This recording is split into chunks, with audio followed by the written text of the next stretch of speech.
I've struggled with electronics my entire life. I wish someone would come and help me.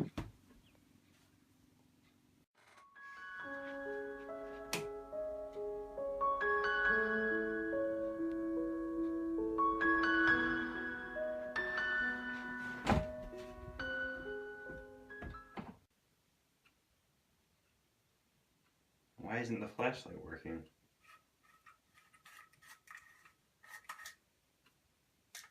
Oh.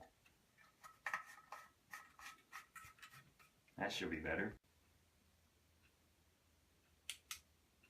Hello. We're here to help you. What the heck? Oh God.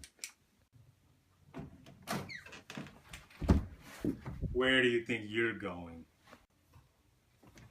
We're here to help you with batteries.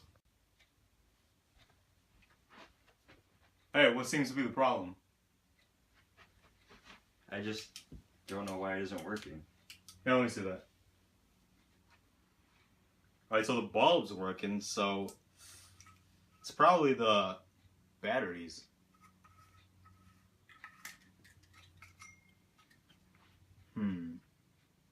Oh yeah, I see the problem.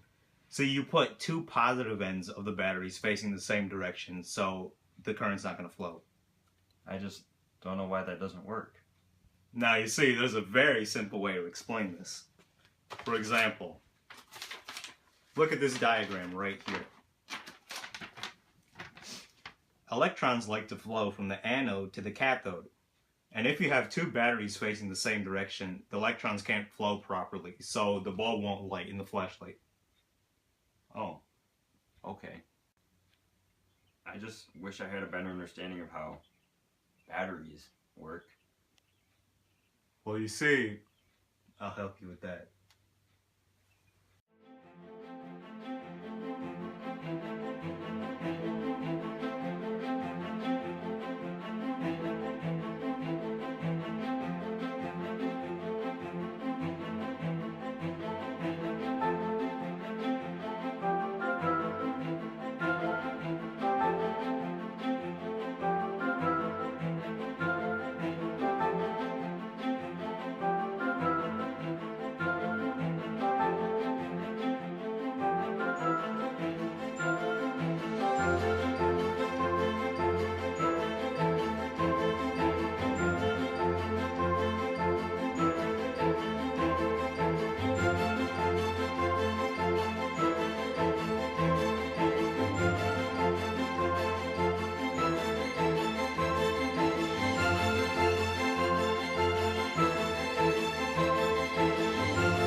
I get it, but who's Larry?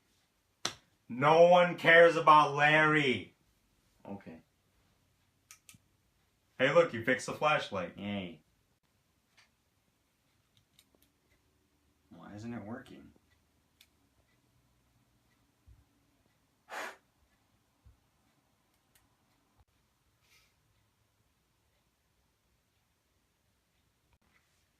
Hey, you trying to charge your phone?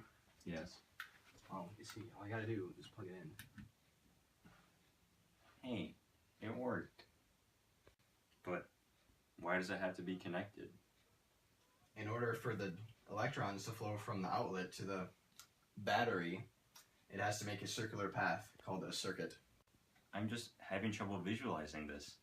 Well, I have a diagram over here.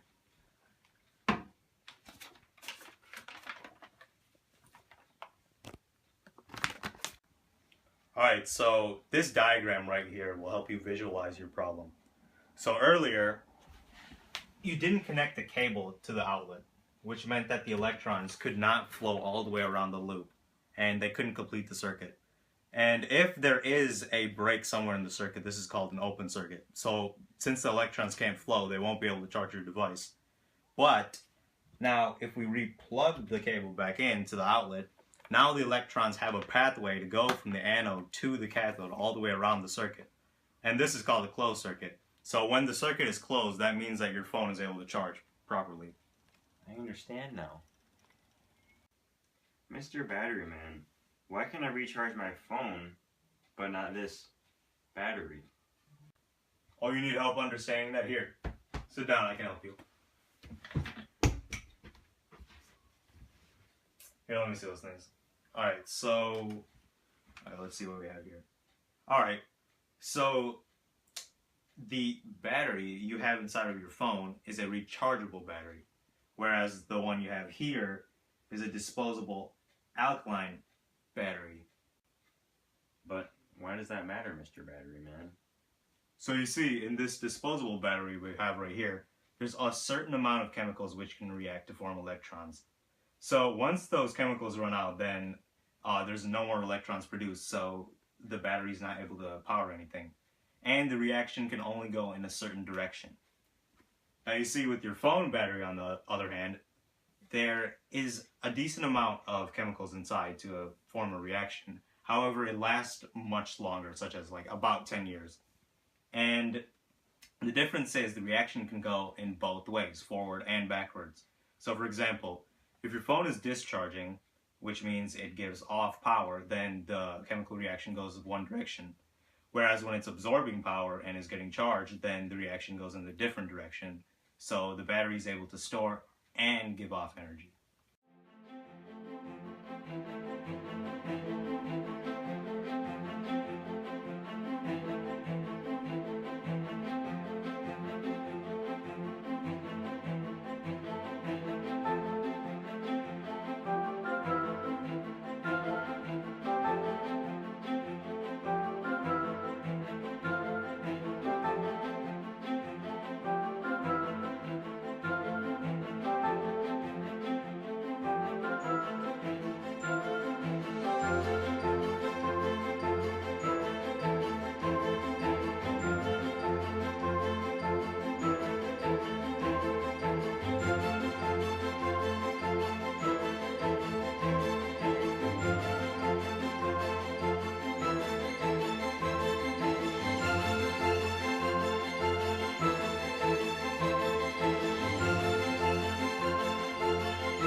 Makes so much sense, Mr. Battery Man. Thank you.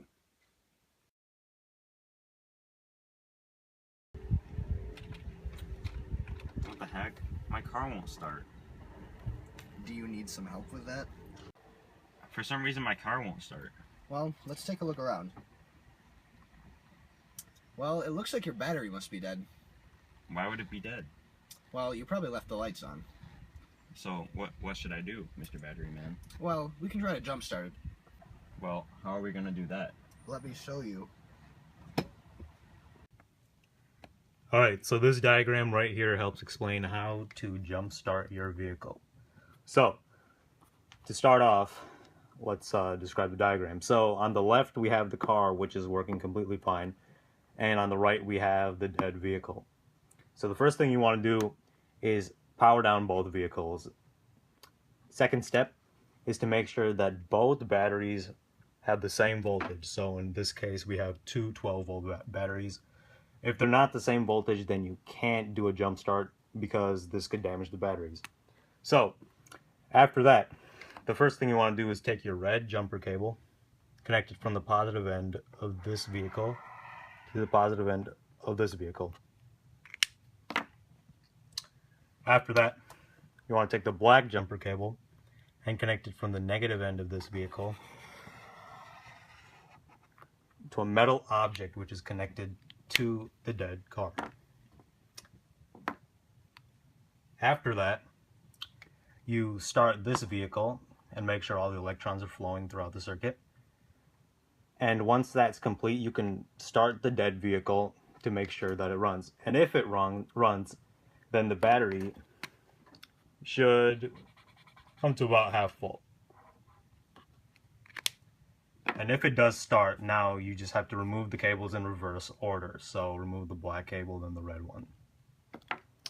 And even though there is some charge remaining in the battery, you should still go to an auto mechanic just to make sure there's no other problems in the vehicle. Well, thank you, Mr. Battery Man. Oh, don't mention it. Wait, can you help me with that? Nope.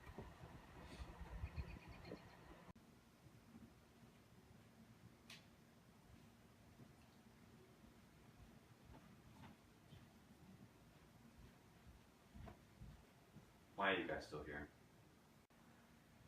Done. This is the final test. So, what do I have to do? Using your knowledge of batteries and circuits, you have to make this light bulb light up. I'm ready.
So this segment of the video is for any questions our fans might have.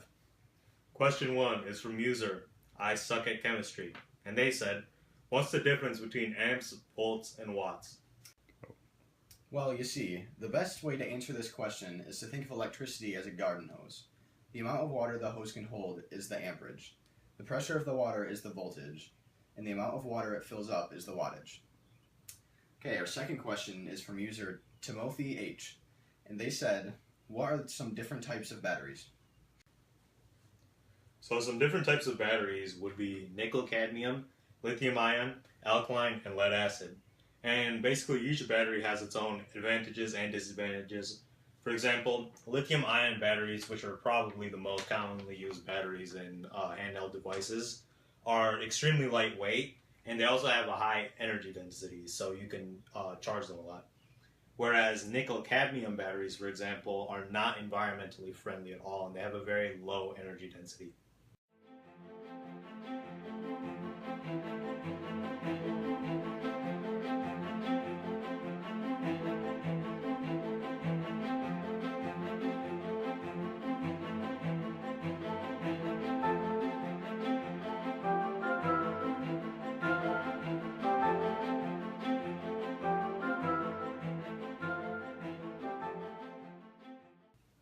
Okay, so question 3 is from user LeBron James, and they said, how much amperage kills you? Any current which is over 10 milliamps will be very painful, but anything between 100 and 200 milliamps will kill you.